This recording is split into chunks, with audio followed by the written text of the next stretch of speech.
There are rapid and wide-ranging developments tonight on the eve of President Trump's announcement about the Iran nuclear deal. That's right. They include accusations of a black ops campaign against former Obama administration officials.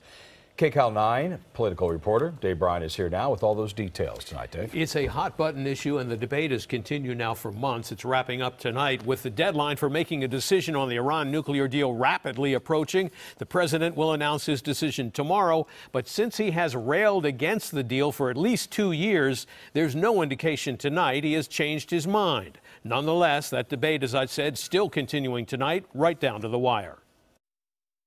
British Foreign Minister Boris Johnson met with Secretary of State Mike Pompeo on Monday, urging him to convince the president not to drop out of the Iran nuclear deal. Johnson acknowledges the deal has some serious flaws, and President Trump has a valid point, he said, that it needs to be changed. But better to stay in, he says, and demand that changes be made than to trash the current deal and start over from scratch. We think we can fix all that, working with our European friends. We think we can be tougher on Iran, but not throw away the heart of the deal, which is all about stopping them getting a nuclear weapon. The agreement was brokered by the Obama administration, European allies, Russia, and China in 2015.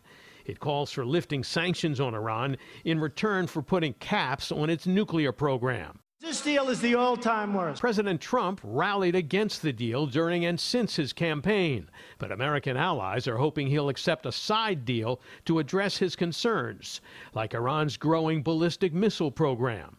Joining them is former Secretary of State John Kerry, who negotiated the deal.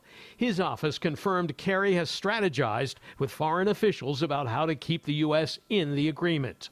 But apparently it hasn't worked too well, since the president tweeted on Monday, the United States does not need John Kerry's possibly illegal shadow diplomacy. He was the one that created this mess in the first place.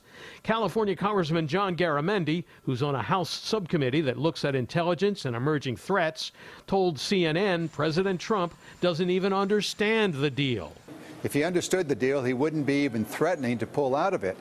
The fact of the matter is, Iran is abiding by the deal, and the very intrusive reviews by the United Nations and others about what Iran is continuing or not doing is actually taking place on the ground in any facility in Iran where there could be any nefarious activity. Right. We'll know soon enough. In a tweet Monday, President Trump stated, "I will be announcing my decision on the Iran deal tomorrow from the White House at 2 p.m. Eastern. That's 11 a.m. Pacific time." On state TV, Iran's president declared if America leaves, it would be okay as long as the other countries preserve the existing terms of the agreement.